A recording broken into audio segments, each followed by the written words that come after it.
What's up, guys, and welcome to this week's episode, Ask Ricky Live. Today is a really cool episode. We got my dad in the house. He came on down here to talk a little shop with us, and actually, this is for you guys to see how me and my father interact with each other. You guys have heard so much about him, and for you guys to ask some questions to him, see what kind of answers you get from the old man, since how you've been listening to me for so long and everything he ingrained in me over the years.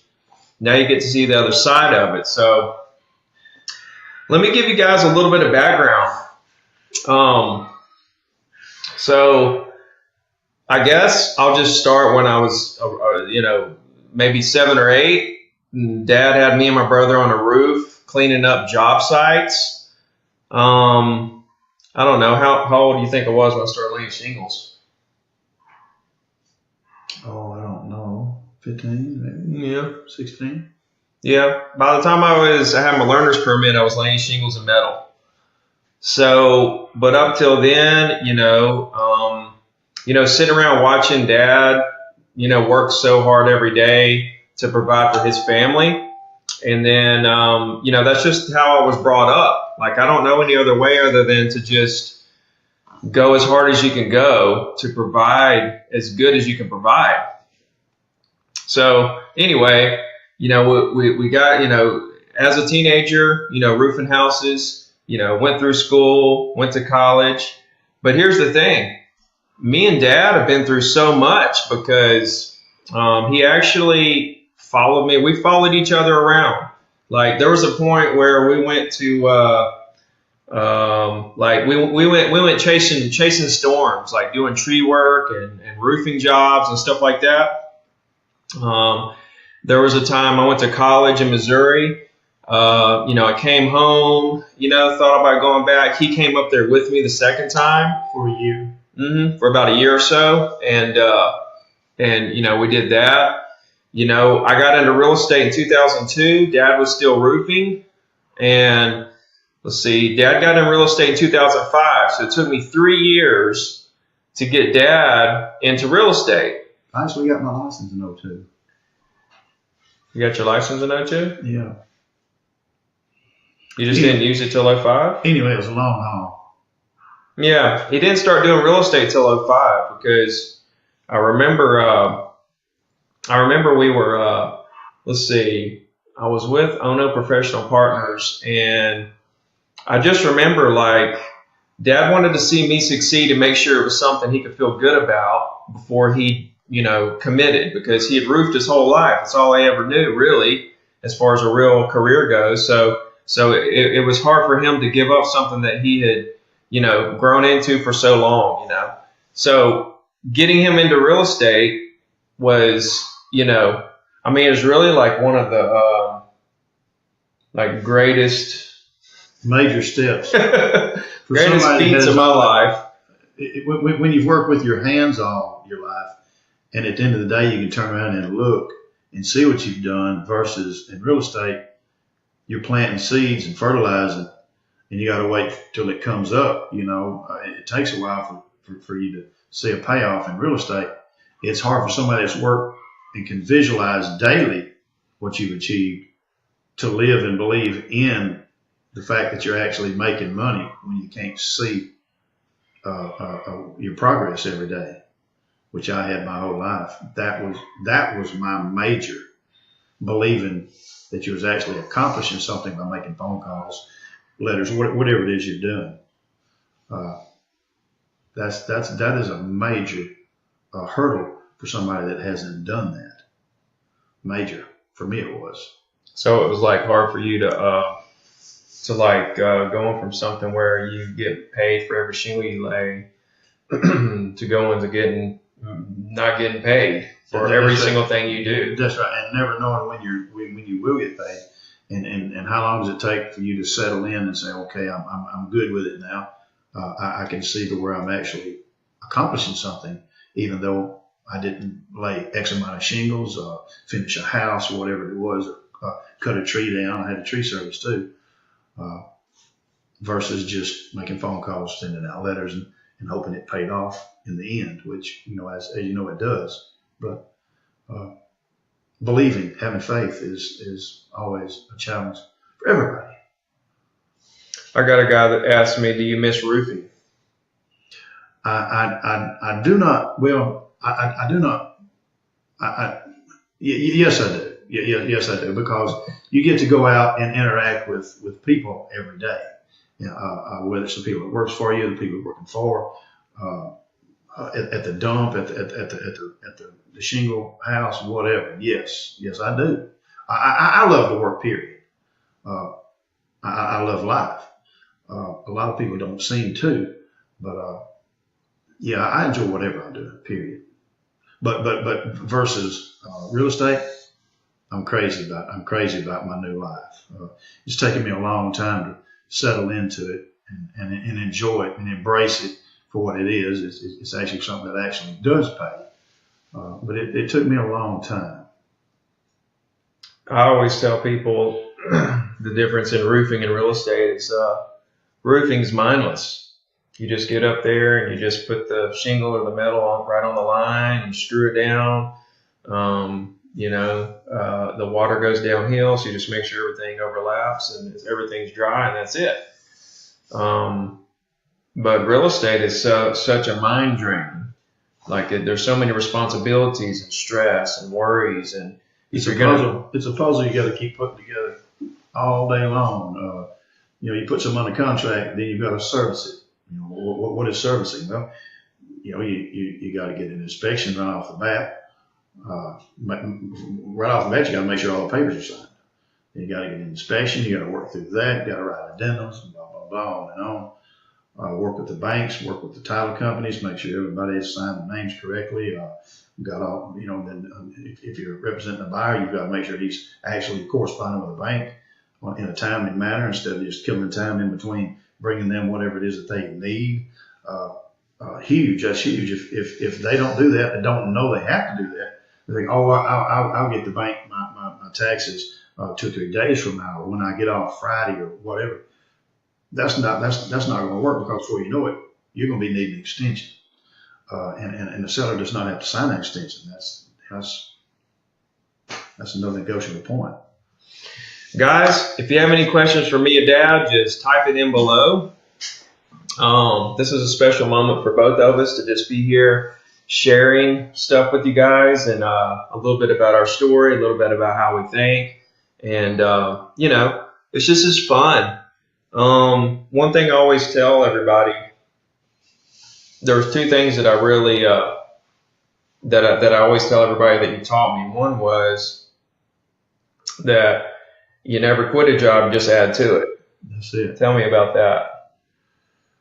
Well, like me and my situation, a real old man told me that, old country man told me that.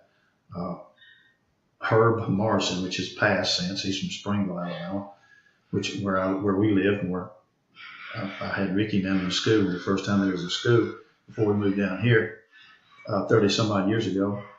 But I had tree service. I had a dump truck that and a wood splitter. I had in the wintertime in Birmingham, I sold firewood. And I sold $10,000, $15,000, $20,000 worth of firewood in the wintertime in Birmingham, sitting at Walmart or Winn-Dixie on the side of the road. Many days we'd go out, and if I didn't have trees to cut, I'd buy a tandem axle dump truck worth of logs, and they would dump them, and I'd take the boys out there, and it'd be cold. And when people were buying firewood, let's go. We'd cut the firewood up, I'd split it, throw it on the trailer. I had a 16-foot car hauler. And a 3/4 ton full length truck. By the time we got to town, it was almost, 2:30, 3 o'clock, 4:30, 5 o'clock. It got dark in the wintertime. By dark, we'd have it all sold. It was like $425. Mm-hmm. And you can do that while it was cold, many days. But I also had a dump truck, and I sold topsoil. 30 years ago, I was making $1,200-$1,500 a week with my dump truck. I'd sell X amount of firewood. I did X amount of roofing. I did lumping. If you know what a lumper is a semi truck unloader at the warehouse, a Bruno's Food Warehouse in Hoover, Alabama. There was 26 of us at the time. One of them was white, the rest of them were black. And I'd come out there every day with as an average, $135, $150 in my pocket before I left out there by 9 or 10 o'clock. Then I go roofing or what have you. Long story, but it's all the same. Time spent, labor. My main purpose, as everybody I'm sure it is, the main objective is to feed your family that you love, and hopefully find a job that you love to do it. Whereas I love everything I do. When the sun comes up, I love every day. Yeah. No matter what, no matter whether I'm busting my hump out in the sun or selling real estate, which I bust my hump when I'm selling real estate too. So does Ricky. A lot of people try to say you need to slow down and enjoy life and smell the roses and all this stuff, and they don't understand every day to me is like Disney World. Well, I just love just working and people and just the sun coming up every day. Yeah, I just enjoy. It doesn't matter what I'm doing. I enjoy it. That's if it's right. hot, if it's sunny, if it's raining, if it's cold, if I'm sick, if I'm well, That's right. But I always work 2 jobs. I think because of that, because I've seen you do it. And I was roofing and working at Jake's Steakhouse, at the same time. I was going to school and working at Calypso's, and then I would work at Waterville, and then I would deliver pizzas. I always had 2 jobs and always looking for something else to do. That's probably why I took up coaching, because I'm still looking for another job to do. All right, guys. Another quote that Dad instilled in me real early was that stuck with me was that if you work all day as hard as you can, everything's going to be all right. Everything's going to work out. That's kind of a peace of mind philosophy. That's like no matter what's going on in your life, what's good or bad. And I almost took it like I when bad things are going on, I kind of use work as a shield, and I use work as a therapy to work through bad times and stuff like that. But one thing he said that always stuck with me was you don't quit a job, you add to it, and as long as you work as hard as you can all day long, everything will be all right. And that's not always true with everything. Working all day is not going to cure cancer, Right. or something like that. My dad told me if you're not careful, not using your head, you can work yourself into the poorhouse, and that's a fact. If you're not using your head. Hold on a second, guys. My phone kind of jacked up on me. I'm going to get to your questions here. First question I got, let's see. Zach asked me, Rick Senior, what are some things you did when you were first transitioning into real estate? How long until you really saw those seeds bear fruit? That is a killer question, and I'm gonna cut it as short as I can. Me being a piece worker my whole life, and what I mean piece worker is I laid X amount of shingles, I got paid by the square. I knew how much money I took to the house every day. So when I got into real estate, first thing I wanted to do is see results right off the bat. So what I did was I'm sitting there at the desk all day, first whatever, when I first got in there, and I'm thinking, this isn't really working. I'm not really moving forward. I need some clients. So I said, well, hey, I got a client right here myself. So I went out and bought me some lots down by Fish River. I bought like 6 or 8 lots, and within 3 months, I'd sold 3 of them and cleared $80,000. So I don't know. There's so many different. That's a good thing about real estate. There's so many different ways that you can come out ahead. I think one of the biggest problems with realtors though is they get too spread out. There's so many different ways, so they try to do so many things at once, and they don't focus on one thing, and so they never get good at anything because they're so spread out. Trying to do so many things. Don't you think people should horn in on one or Yeah, two really strong income sources? well, yeah, I do. Real estate is a full-time job. Like I said, there's a bunch of different ways to work real estate. I can't say that, like I say, buying lots or whatever and reselling is the only or the best. I can't say. I say the main thing you need to concentrate on is building a business, which is finding clients, talking to people, getting on the phone. That's the main thing. Talking to people, period. Yeah. Whether you know them or you don't know them. But to back up, buying and reselling is a terrific way if you can find deals to where you can buy and just flip it. Let's look at this one. That's great. Let's look at that one. Like this one. Yeah. All right. Let's see. Tiffany Strunk says, "Do I use a date book, old school, or phone?" Don't 100% understand the question, but I use a date book and I use my phone. So I keep a lot of information in a date book and in my phone for sure. Let's see. I'm trying to get, guys, my phone kind of messed up on me. Let's see here. Okay, Adam Blackletter says, do you prospect for listings, Rick? Do you work with buyers? I do both. I can't say one's better than the next. You need to be doing both. You work in one, the other's going to come. You work with the buyers, seller's going to come. You work with sellers, buyer's going to come. Just get after it. That's my motto. You know what I mean? Just stay on it. Don't quit. Yeah. And like I said when I first got on here, sometimes you feel like and can't see, progress and materialization of a paycheck. Just hang in there, but stay on it steady. And if you want to know, if you want to, I see you, Tony. If you want to get a paycheck the quickest possible way, other than going out and buying something to flip it, I would say get on the phone and call somebody. Just get on the phone and stay on the phone. Send letters to owners, different complexes, subdivisions, what have you, and just stay after it. Just get after it. Tony on Instagram was asking you, how big is your database? You know more about that than I do. Tony, I can tell you, I don't study all that. Tony, I couldn't tell you how much I do and don't have in the bank. I don't keep up with all that. All that's immaterial to me. It either is or didn't,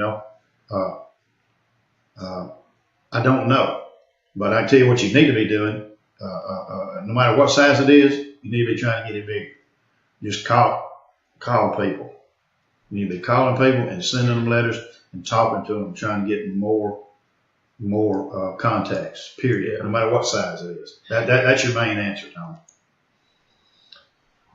That's a good answer. So Carol's asking me here, how did I convince my dad to jump in? She has a 15-year-old that she wishes she could convince. Well, here's the thing, Carol, about that. The bottom line is that you can't sell the unsellable. People are going to do what they want to do. People are going to, they're going to, I wanted Dad to get to start in real estate sooner, but he had to see it for his own eyes and get confident in himself before he did it. So same thing with your 15-year-old son. You just can't control people. They're going to do what they want to do. It's your job to create the relationship and just be ready for when they do decide to make that jump. And help them make the jump when they decide it's time. I'm a big believer in just low pressure, be super likable, make people feel comfortable with you. And that way, because they're either going to make the decision later or not. If you try to pressure them, that's just going to, push you guys away. And then where are you? But if he does in the end decide to do real estate and you've maintained positive reinforcement, then you're going to be in a good situation because he's going to feel comfortable with you when he makes a decision enough to allow you to help him make the transition, if that makes sense. So be patient would be my most, And you can't push them if they want to or they don't. Me and Ricky both have had friends. He's had many friends come in and he's paid their monthly dues and tried to help them and direct them.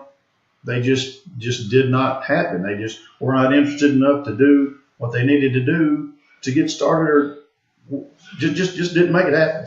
80% of agents don't make it in this business, and that's because two reasons. One reason is nobody really wants to work. They get in real estate thinking that it's they're going to be their way out of working, so they get in thinking they're not going to have to work. And number two, the ones that actually figure out what they need to do, they're too scared to do it. They're just scared to make calls, scared to commit, scared to work, scared to, they're just scared all around.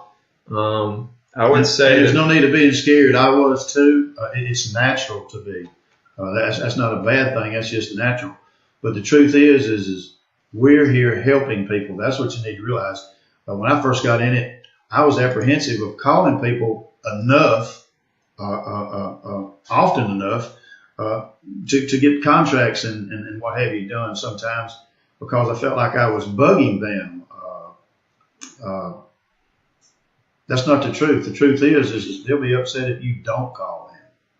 Right. Stay on them because they need help and they know it. And there's more people out there needing help than you know. Advice, direction, help, professional help. It's like I always tell you guys, it's unlimited. The sea is so large. You can never call all the owners and help everybody that needs your help ever. As soon as you got through, you would never call all the owners in your area, but as soon as you did, which would take years and years, now it's time to start over from the top, because now they're all new owners now. It's all swapped hands. I mean, it just keeps on going forever. It's like I say, have you heard my cup analogy? I don't know what that is. Everybody has a different size cup. Your cup represents how much you can handle at one time. Most of you guys have heard this. And, the object is to overwhelm yourself with business, find out where your breaking point is, and then scale back right where you're as much as you can handle, and then just stay right there. And then that's all you can do. But if you look at the cup of the market, I never said this one, but the cup of the market, like how much potential there is like a million of your cups. There's a million of your cups available at any given time. So plenty of room for everybody that wants to. Everybody. I also feel like if more agents come into the market, they're not stealing market share. They're going to create more market share. It's going to create more transactions, more activity, more people calling people asking if they want to do something, more people spurring activity and making more it would be more transactions, I think, if there's more agents. There's not a scarcity here. It's unlimited. Diana Cooper says, Ricky and Rick, why don't you work as a team? We do. We're on the same team. But as far as working together, it's actually an individual sport or whatever it is, job. You've got your job is to build relationships. Yeah, we could work as a team, but we'd go see the same people. We'd wound up making this X amount of money and split it, I guess. We make more money and we're separate, and we go see different people and help more. We're able to help more people if we're apart. I guess is the best way I can. There's a lot of theories on this. You could team up with people and do more. It's all how you're wired. Me and Dad are not wired to work. Okay, me and Dad are both perfectionists. Okay, so if Dad has me as a team and I'm dealing with Dad's clients, I'm going to do something that makes Dad mad at me for the way I handled his client. Okay, or the way I handled the paperwork, or whatever. It don't matter anything, something for sure. He's going to get upset with me, right? And I'm the same way. I don't want anybody else messing with my stuff. And so both of us are real hands-on kind of guys. Nobody's going to handle your clients like you do. Yeah. I guess is basic. We're just not wired to work as a team. We actually worked as a great team, roofing, trees, hard labor. He would knock them down. we'd roof next to each other. I would clean up job sites. He would cut trees. I would load up the limbs and the wood, whatever. We do help each other to the fullest extent, but he works out of his house. I never see him. I work out of the office. I live in Orange Beach. He lives in Foley at his house, and he works there. That's where he's comfortable. That's where he feels like he's doing the best, and he can handle his business the way he wants to. He doesn't want to spend the gas money or the time driving and all that stuff. It doesn't make sense to him in his mind. So, but everybody does it different. But everybody's situation is going to be different. You could work as a team, even if it was a short time until you grew apart, or your business grew into something that would work better separately. Try it. It may work. There's no harm in it. It can't hurt. Whatever works and whatever you're comfortable with. Comfort is the thing. You've got to enjoy and be comfortable to enjoy. Don't be scared to try. Period. Whatever it is. Everything in life and real estate is try, figure out what works. When you figure out what works, triple down on it. Adam asked, do you use billboards? I've got a billboard. I split with a guy in Foley. Dad does not have a billboard. I've got a little bit of recognition off the billboard, I guess. Will I do it? Will I redo the lease when it comes due? I don't know. Maybe. I mean, it's pretty cheap. Billboards are pretty cheap right now because of everybody's going to digital advertising. So it's taking money away from billboards and signs. And so the money is switching over in the ad world. So billboards are cheap now. I'm splitting a billboard for, I think, like $400 a month in a prime location. So he's looking good on the side of the road, though, I'm telling you. I think it puts his name, his face, which is good to have your face and your name together out there. I do. I believe it does. I believe it's a good thing. Any advertisement you do, I believe will pay off for you. Diane Cohen asked, what makes someone likable? Being yourself, being comfortable. Period, I believe. Guys, it's like I always say, people want to do business with people that are like them. And when you are comfortable and you feel confident, you're going to get what you're giving. And so if you walk into a situation and you're confident and you're comfortable, then they're in turn going to be confident in you and comfortable with you.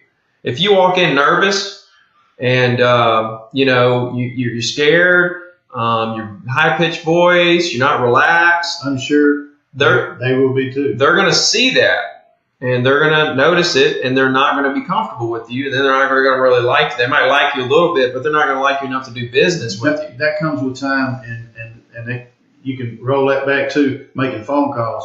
Your first phone calls, your first contact with future potential clients will be iffy. After you do it a while, it won't take long at all. You'll get the hang of it, and it'll make a difference in your presentation and how you're received. So Tiffany said that she clarified her question about appointments and the calendar question and the phone. Do I use my calendar on my phone? I use an actual book. I keep all my appointments and stuff in a notebook. We both do. I'm old school. I want to see it with my eyeball. Yeah, and I want to write it down, because when I write it down, it engraves in my mind. That's it. And I'm focusing on it. Plus, you can go back, and I find myself going back. Get you one of the daily calendar books and write everything down. That way, you can go back to sometime in your computer or your handheld, whatever you got. You won't be able to find it. You can go to your book and find old emails, phone numbers, and you can see what date you put it down. That'll help you find stuff in your computer. By date. When did I talk with this person? Whatever. Tiffany also said, how do you handle friends that don't understand realtor life? Phone call, emails, text all the time. I guess you're saying, like, if you're talking to a friend, you're having lunch with a friend, and you're constantly looking at your phone because you got business going on, and they don't understand it. How do you handle that? They're going to have to respect the fact that you're trying to make a living and be a professional. because everybody in real estate is going to have to deal with that. I do. He does. Your lady friends, your guy friends, other clients. whatever. They'll just have to get past that. You're trying to handle your business, and it's a business oriented world. You guys see where I get my straightforward attitude from? And too, Tiffany, my little 2 cents on that is learn to control it a little bit. Don't let it completely take your life over. Don't go straight to your phone every time it bings. Control it. Don't let it control you to a certain extent. I do, but it's probably a mistake. He doesn't, but I do. It's old school, but yeah, get away from that some. Don't let it completely. I mean, you got to look at it. And you got to let it control you to a certain point because it's your business It's your and stuff. But you can't let it just completely have a leash around your neck 24/7 where you can't enjoy the people around you as well. I'm getting a lot better at not looking at my phone as much and stuff because you can get just drawn into it, and all of a sudden you went from your emails to your texts to your Facebook to your news to your you're just searching all around. It's just a never-ending pit. Plus, you don't want to get burnt out. Don't overdo it. Let's see what we got Which here. I work 24/7, so, and I'm still here. Kelly says perfectionism is a goal that is almost impossible to attain. All right, here we go. Zach, as we spoke about before, what was the breakthrough that made you early on? You mentioned you made it a lot early and lost it with the crash. You said you weren't building relationships but focusing on the deal. What was the few things that started you off making a lot of money early on? Calling property owners. Cold calling. His was cold calling. Mine was buying properties and flipping them. Zach, I know where you're going with all this because we spoke a couple times. Here's the thing. I think that you're looking for that silver bullet. I think you're looking for that one and done. I think you're looking for that little. You want me to say something that's just gonna put you to the top tomorrow, and it's just not gonna happen. Everything that I say, everything that I teach, everything that I'm coaching, everything that I preach. Everything you need to do, right? The difference in me and you is all the years of experience that I've actually executed all this stuff, right? So the answer is years of experience. That's what you're searching for. And now you don't want to hear that because you want to hear what can you do right now to do 100 deals tomorrow. My answer to that question is get on the phone and call some owners. And gain experience. Figure out what to say. Figure out what they like to hear. How do they react with you? How do you create a likable You'll figure that out. Personality? You'll figure that out on the phone. Don't sweat it. Just get on the phone and call. Adam asked you, do you use the same phone scripts when prospecting? Are you asking Dad if he uses the same prospect as me, the same phone scripts as me? Let clarify that for me, Adam. Kelly says Ricky's a chip off the old block. Zach, the guy that asked, he said he gets it. Yeah. Adam is wondering if you use the same phone scripts that I use. Adam, I do not use a phone script. I know what a phone script is. I've heard of them, but look, if you're reading a script, they're gonna hang up on you. I can only imagine, but anyway, back to being real. I mean, if they think you're a telemarketer or something, they're gonna hang up on you. Or that's the experience I get. You gotta call and say, hey, what up, y'all? Is the sun shining at your house like it is at mine, babe? Did you hear that, guys? Weather. He talked about the weather. Yeah. Anything. It doesn't necessarily have to be business when you call.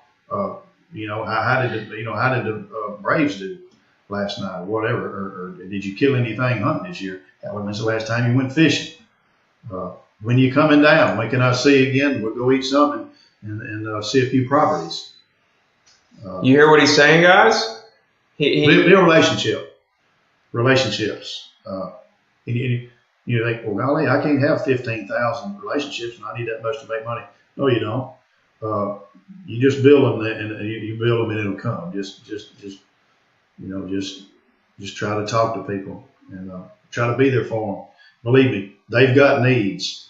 I service more than he does. He's like quantity, and I'm like quality. When somebody calls me, I try to be whatever it is whatever issue they have, I try to fix it. And he's quicker to the draw to drop one phone call, go to the next, blah, blah, blah. And obviously, if you pay attention here, he's making way more money than I am. So, you draw your conclusion from that. There's something to be said. Not so much quantity. I mean quality. Quantity is actually the answer these days. But you've got to have some quality in your servicing of your clients, of their needs, whatever it is. Hey, where can I buy a new washing machine? Whatever. Who do I need to check with for an insurance quote? Whatever it may be. Just help them best you can. Be there for them, and they'll call you again. Mm-hmm. When people call me, I'm right. I go over the moon for them as well. I think one difference is I'll pile some stuff up, and then I'll knock everything out. I time block better. I think I do. I'm such a good time. I don't want to say time management, but I understand the value of time, and I know what's making me money, what's not making me money. I know what's important, and I think that I will go over the moon for everybody. And then, but I understand that sometimes there's a gray area where there might be a situation where some agents think I need to do this and go over the moon, but really you don't have to do it every single time.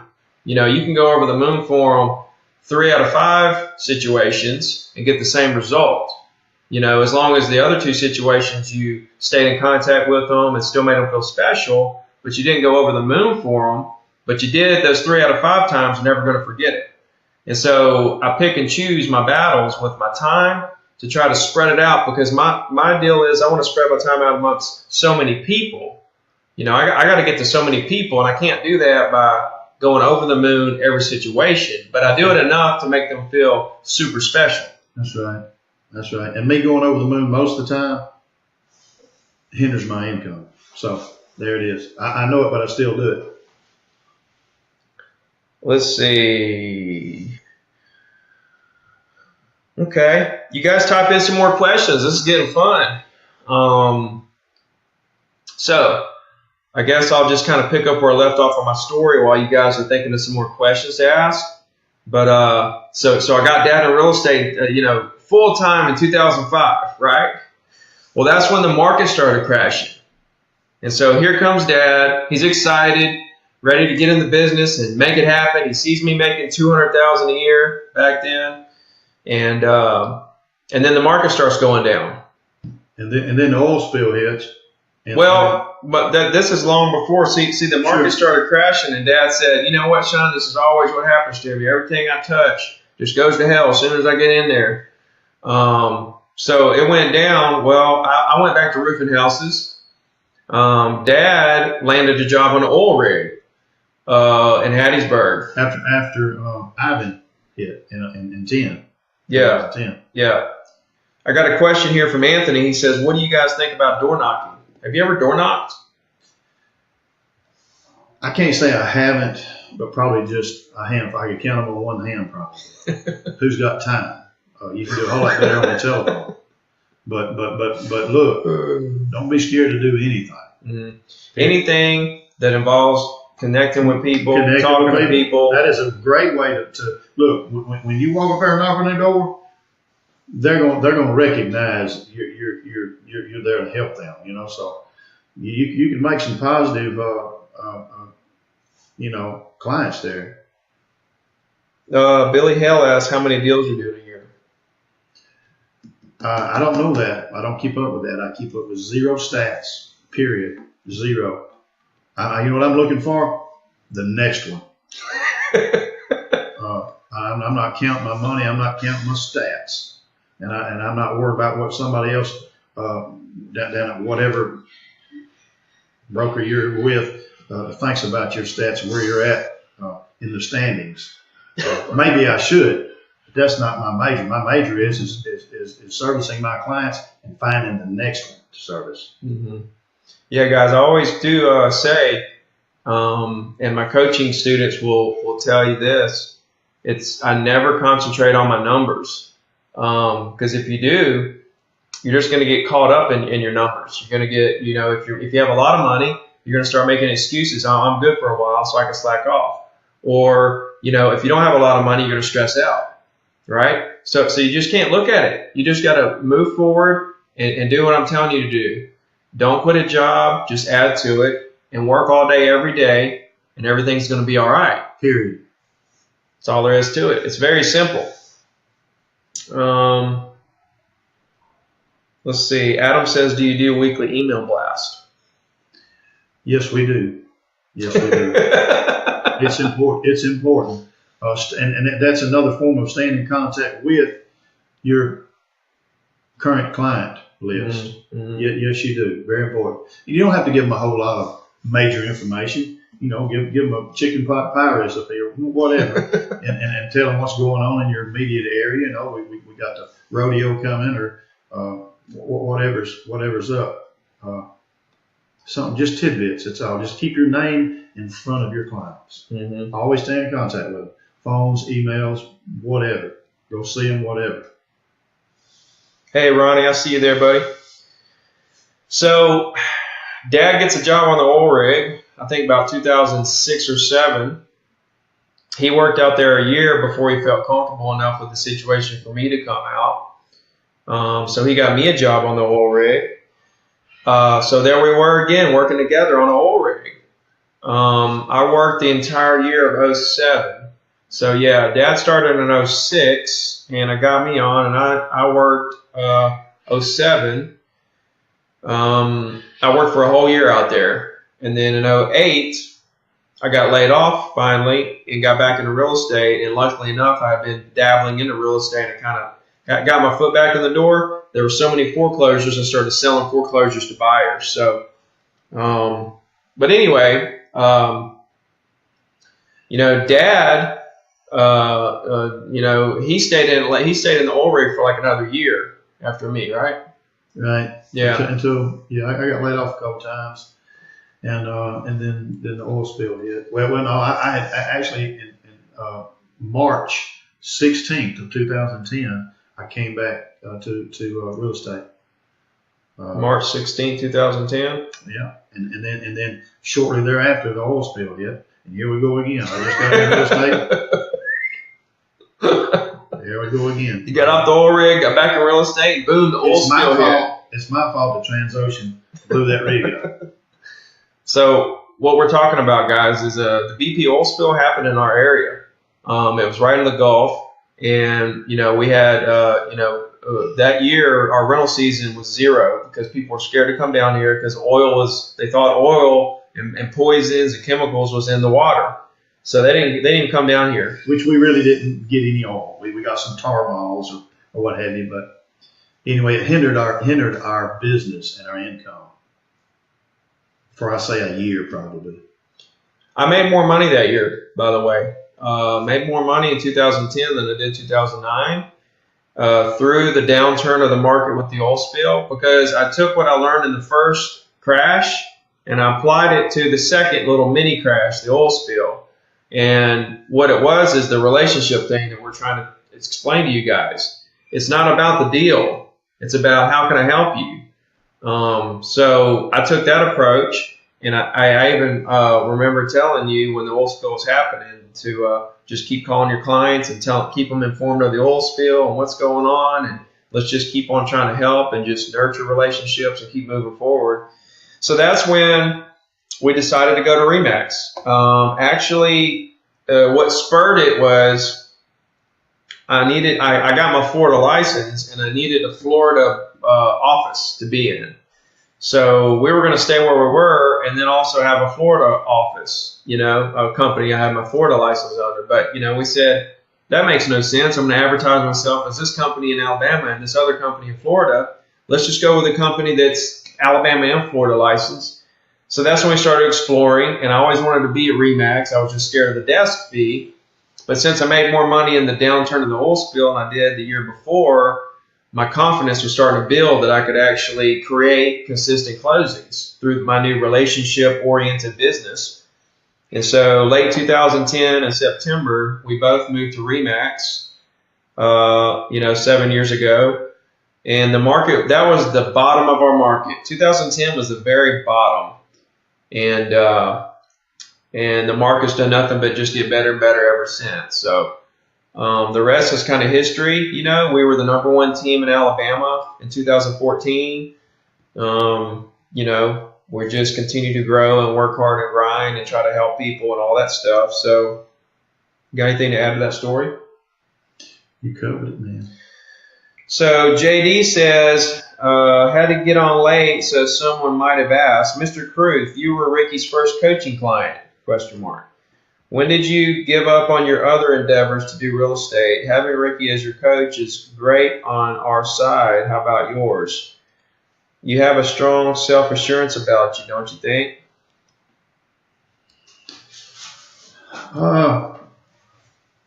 Real estate is an individual thing, but I'm going to tell you, everybody needs somebody to point them in the right direction when you go into real estate, because I say from where I came from, it was a whole lot different than anything I've ever done. So it was more than a help. It was a blessing to have my son, someone I knew, direct me. But I can assure you, he's doing the same thing for y'all. And he doesn't do any more for me than he does for you. As a matter of fact, he spends more time with you than he does with me. And y'all probably get more from him than I did or do. But the truth is, what he's doing works. And anytime I'm around him, he gives me direction. Unbeatable. Nobody else gives me. Nobody else tries to give me. Y'all are lucky to have him. And I don't say that just because I'm related to him and I love him, but he's a blessing. He's a blessing to me. He can be a blessing to you. Listen, apply, and reap the benefits. Believe me, it's everything he tells you is as good as it gets. For the application we're in here. I'm sure there's other markets that could be tweaked with the information that he's given. But for what we're doing here, which is the basics on residential and condominium sales, it's as good as it comes. Tap in and reap the benefits. Chip says he suspects that you coached me along the way, long before real estate. Why don't you tell everybody a little bit about me when I was a little boy? I've thought about this before you come in here, and the bottom line is everybody's different. That's just like the lady asking earlier about her daughter or her son. I don't remember wanting or wondering where they're going to be in real estate. Mm-hmm. Ricky, in particular, like he said, he's a perfectionist, so am I to a point. That's just like playing a guitar. I've always dabbled with the guitar, but I never really learned how to master it, play it to the hilt.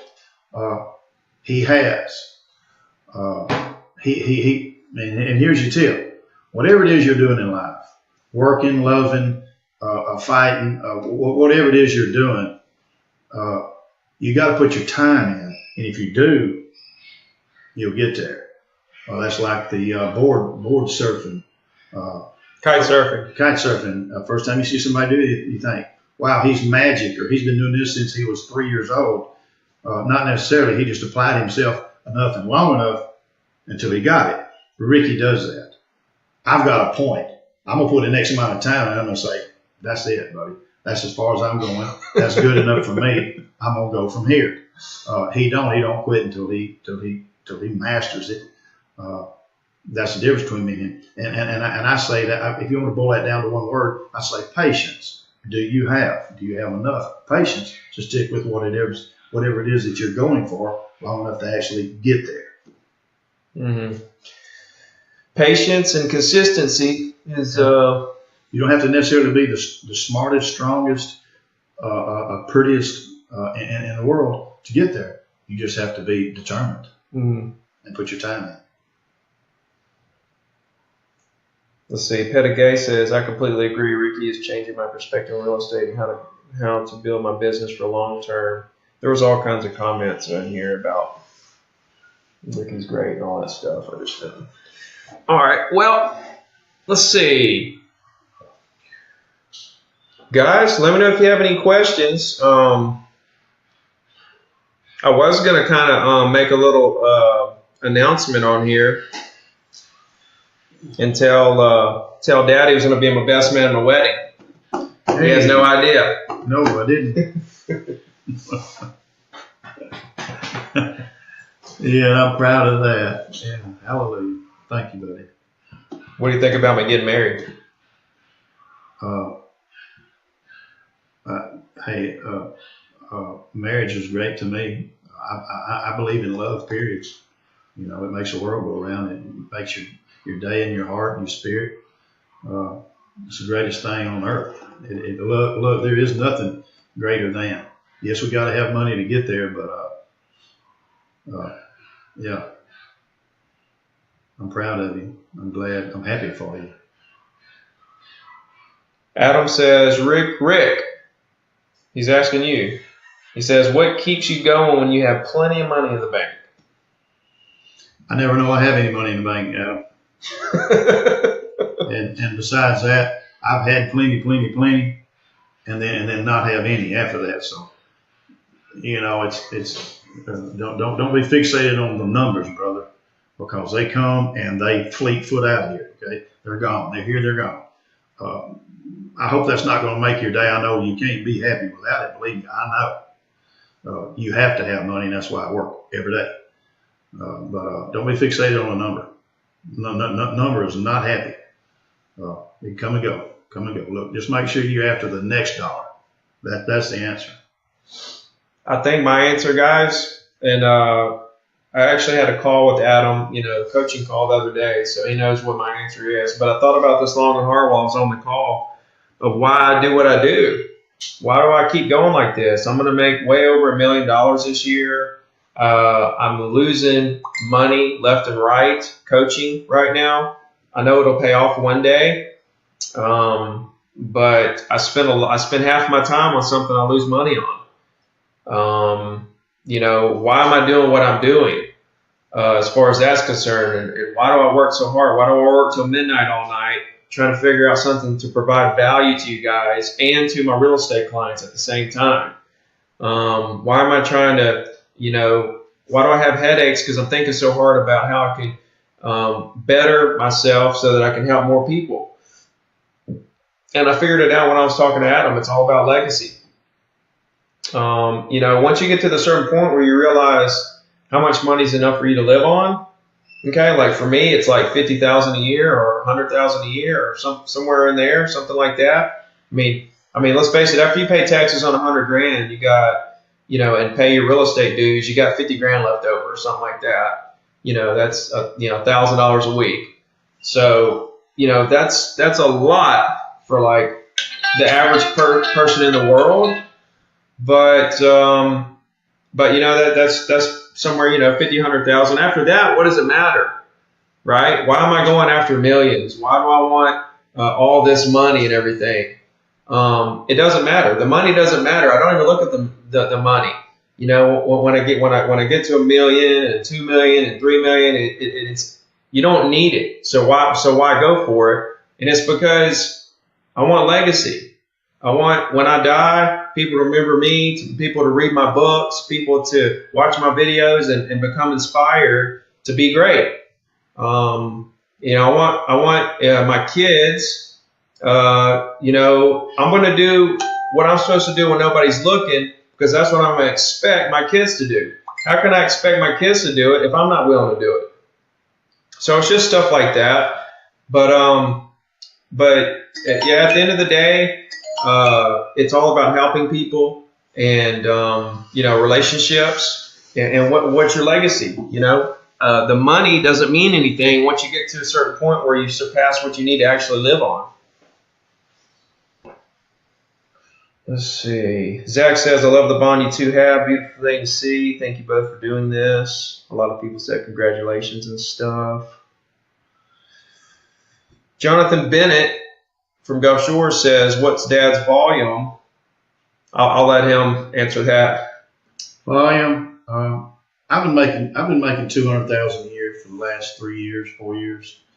Why I can't say. Well, I can tell you what I think. I service too much. I say I work all the time, but I could actually work harder. I don't put in enough hours doing what I should be doing instead of what I'm doing. Number one, I service too much. I worry too much about servicing the clients that I have. Yes, they are faithful. Yes, I do a lot of repeat deals. But I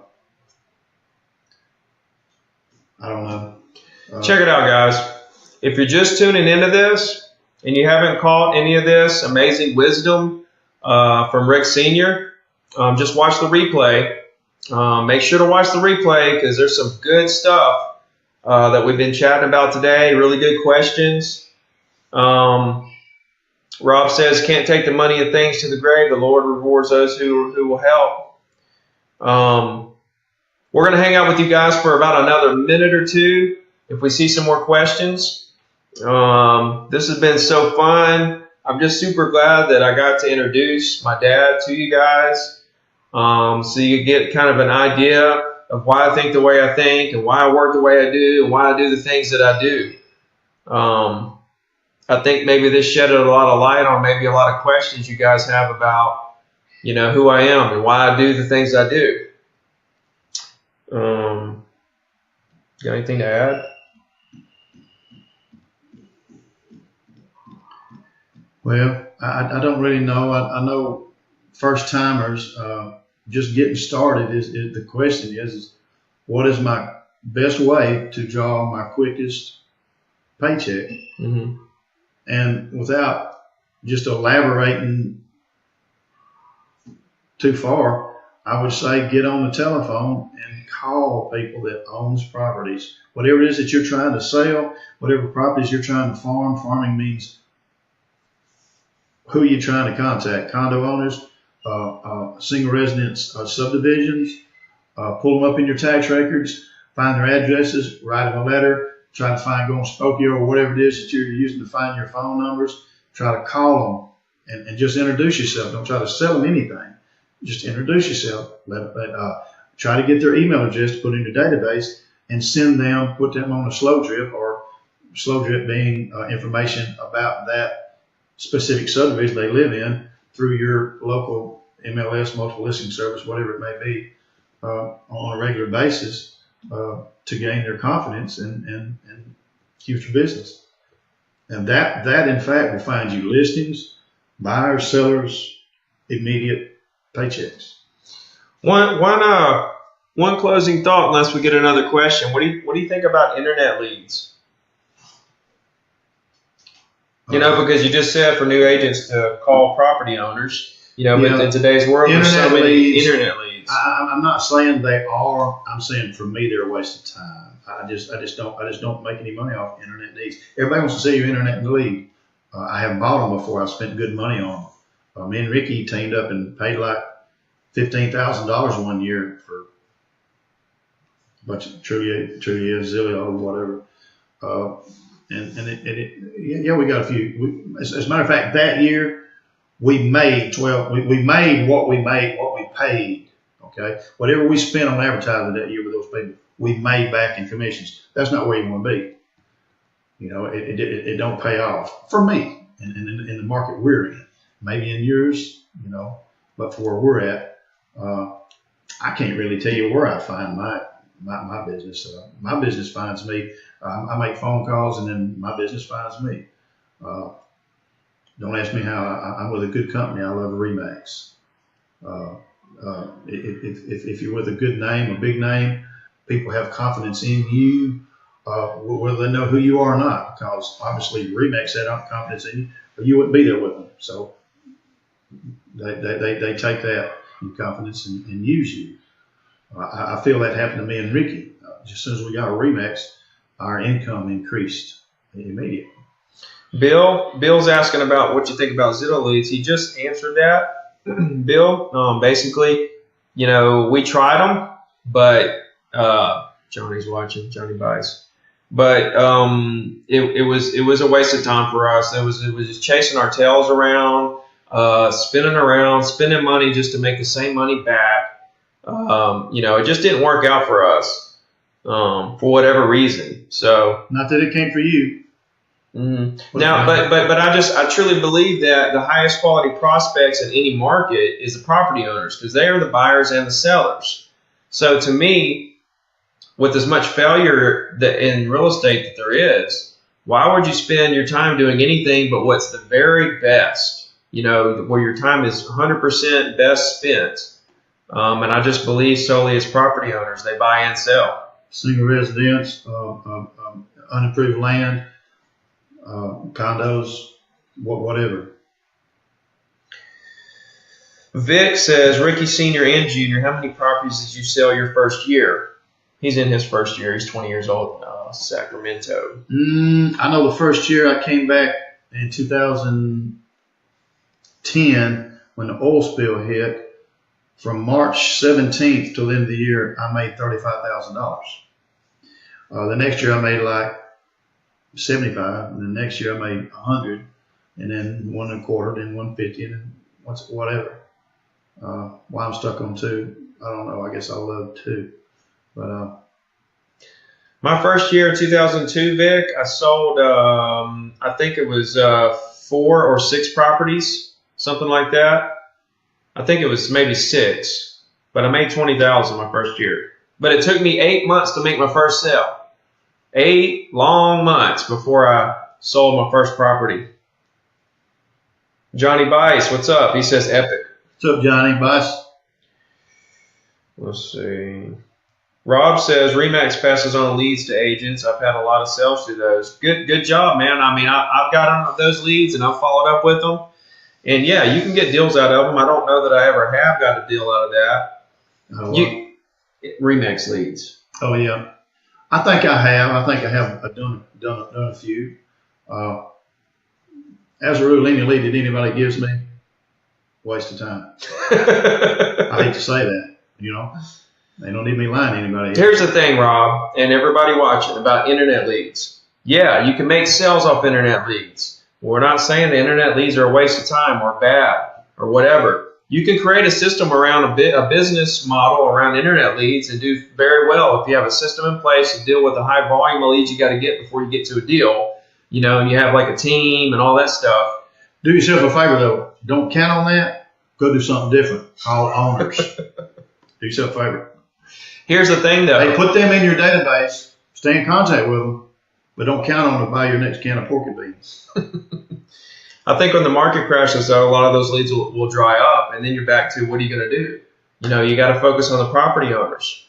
So internet leads can work. Yeah, they'll buy stuff. They're people. They're not just leads. They're not just internet leads. They're real people, most of them, that want to buy or sell something or inquiring about something. So we're not throwing them away. Just saying it's one of the least effective ways to build your business, to create income. So why would you do something that's the least effective? Why not do what's the most effective? Matt Baker says, Ricky, do you circle prospect properties, your own office listings, activity, or just relevant neighborhoods with MLS data? All the above. I'll circle prospect around my listings and sales, other agents in my office listing and sales, agents not in my office listing and sales, for sale by owners listing and sales.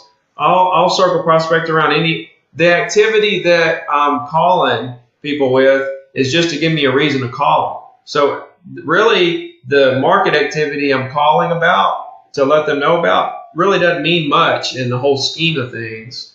It's just giving me a reason to call them and get a conversation going to see if me and that person get along. See if we can start working together. See if they already have a relationship in place with another agent. Rob says, we're in a pretty rural part, so they help. But you're right, relationship building is the best. Rob, you're right. I do feel like internet leads are better in more like a primary home markets and stuff, because people looking most of the time they're doing it because they're in a living situation where they need somewhere to live right now. So I totally get that. I just, at the end of the day, I'll say it again, even if internet leads do produce a certain amount, I still do not believe it's as effective as circle prospecting for relationships for now and future business. JD says, I was with Remax for years and never closed one deal with any of their leads. Creating your own is better. And I'll tell you why, too, it's better, because when the market crashes, those leads are going to dry up. If your business is totally dependent on leads coming in, and then the market crashes, which will happen one day, the leads dry up. Now what are you going to do? Now you're going to start all over with something else. Meanwhile, I'm over here developing relationships with property owners by the thousands, and when the market crashes, I can still call all those people and say, hey, what do you want to do? Do you need to sell because you're in trouble? Do you want to buy because everything's so cheap? Or are you just going to hold out and wait the market out? Either way it goes, I win, because I'm going to find all the business while everybody's getting out of the business. Guys, it's been super fun. We got to get back to work.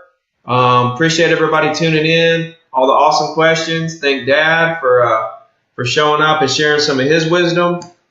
We love you guys. If there's something we can do to help you, reach out to us. That's what we're here for. And we'll talk to you guys real soon. You guys be good.